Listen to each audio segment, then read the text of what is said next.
Because an 11-year-old girl can't make a decision about being sexually promiscuous, about STDs or any of it. So here's the state, like a big fat pervert, involved saying our children belong to them, and then if the kid, and they give them little discount credit cards and Walkmans, little MP3 prizes when you agree to get the shot. Do you want a free MP3 and $100 on a gift card? Everybody who says so, sign this form. You get to get the vaccine tomorrow. Almost all the kids do it. I mean, how creepy is that? I mean, come on, folks. This is beyond 1984. All right, I'm going to go to Walt and Catherine and Mary and Ken and Mark and everybody else. Walt in Michigan, you're on the air. Go ahead. Well, Alex, you and I have been talking on and off ever since you've been on the radio. And I wanted to share some information I got a while back. It kind of shook me, and personally, no. Two things. I talked to Edward Haslam on the phone directly to his house, who wrote the book, Dr. Mary's Monkey. Well, he knows a lady by the name of Judith Baker, who was the girlfriend of Lee Harvey Oswald. Yeah, we've had both of them on the show. Well, let me tell you what I know personally. I know a guy named Richard Hubble, Hubble, was a maintenance welder at General Motors Truck and Bus in Pontiac, Michigan. I knew him for 20, 30 years. And one day, out in the alleyway, and we're by ourselves, of course, he told me that he knew Lee Harvey Oswald had served in the same Marine Corps platoon with him and talked to Lee Harvey Oswald the day he left the Marine Corps to go to the Central Intelligence Agency. He was no traitor. Lee Harvey Oswald had nothing to do with John F. Kennedy's murder. Of course, he was set up like McVeigh and was going to blow the whistle, and we've confirmed that with federal documents. McVeigh said, I am not going to blow up a daycare. We were supposed to sting this and get the white supremacists in here out of Elohim. We cooked the bomb, but we're not supposed to detonate it. So they set McVeigh up. And then but it's the same thing. It's been partially declassified that he was in that secret Marine base in what was it, Okinawa, with the spy planes. He was allowed to come back in. He lived with white Russians. In his file, part of it's been declassified that he was assigned to the CIA and FBI. So what your friend told you from first-hand account was true. He was set up just like Tim McVeigh. There's more. Richard Hubble, guess what he died of? A fast-acting cancer. Just like, Jack Ruby, who knew Lee Harvey Oswald down there. And guess what they were weaponizing down in New Orleans at that university that book breaks down was weaponized cancer viruses to kill world leaders. Along with the polio vaccine also, the same thing. I got polio. I have got it coming back in my legs now as an adult. I know a lady that lives 10 miles from me who's about the same age as I am. Her polio is coming back in her legs. And I can tell you one thing I know, what activates the cancer in 1 out of every 200 people that had the polio vaccine with the fast-acting cancer virus attached to it is radiation. How much have they encouraged people to have X-rays, MRIs, and all the other... And it's been proven in major studies, guys, Google this, that X-rays and MRIs trigger cancer viruses to activate in the viral plaques that are attached to the cells.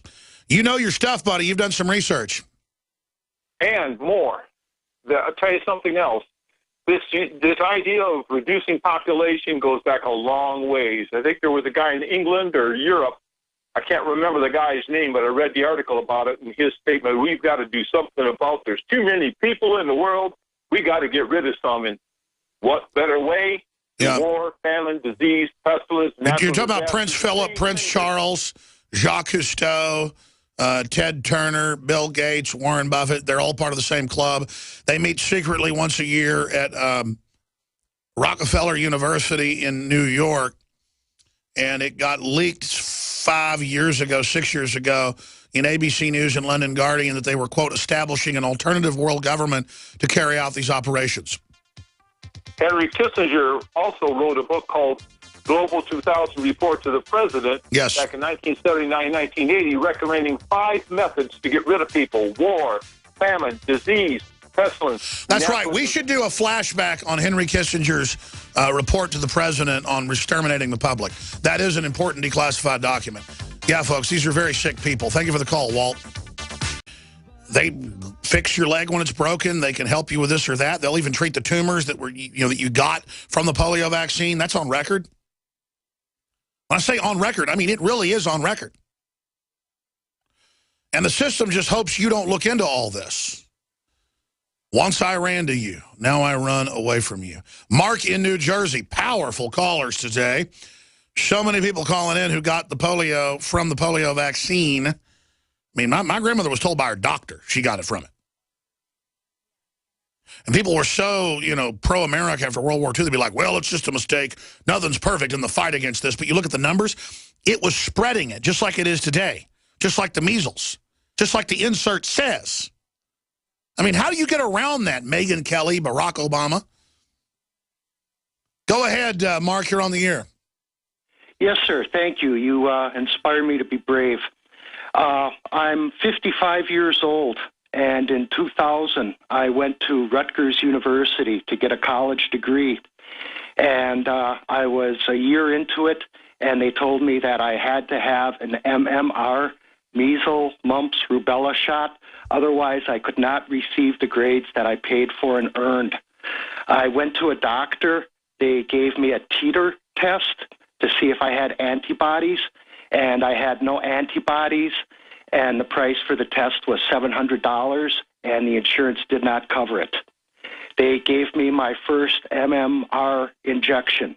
I took the note from the doctor to Rutgers, and they said, no, you have to have 2 injections. And I told the nurse, well, now I got to pay for it again. And she says, no. And by the way, that's not even what it said. You're not supposed to take the, quote, booster for, I think it's 6 months, depends on the vaccine. But, see, this just shows this new thing where they go, take 2 flu shots this year. We don't know why, just do it. It's all part of the doubling down, all part of an arrogance. Go ahead. So what happened? So I told the nurse, put the poison in my arm. I want my grades. And she says, well, you're 41 years old. You might want to have children. I don't want to give you the shot if you're going to have children. And I says, no, I'm not going to have any children. Put it in my arm. Wait a minute. So even the nurse knew how deadly this stuff is? Yes, sir. Wow. So she gave me the shot, and I graduated in 2003. And a couple of years later, I started having numb legs. Oh, yeah. And shooting pains that went from like pins and needles. And now it's to the point that it feels like electric screwdrivers are going into my legs and hands. And have you been diagnosed with Guillain-Barré? No, sir. I have been diagnosed with peripheral neuropathy. And there is no cure for that. And the drugs they give you are gabapentin or Lyrica, and they give you. Now you know that they've got a whole classes of neurological disorders that vaccines are causing, but that's basically in the Guillain-Barré family. That's terrible, sir. And the gabapentin with the suicidal thoughts wasn't helping me enough. So my doctor said, what we'll do is we'll give you a catalyst drug to boost it. And he put me on Cymbalta, which is Prozac's cheap generic cousin. And the Prozac is a hideous drug that was tearing out part of my brain. By the way, let me just add something. What you say from your doctor is true. That Prozac is a fluoride molecule that's been altered. And it is an adjuvant. Fluoride is an adjuvant or an accelerant. It boosts other drugs. So you're right.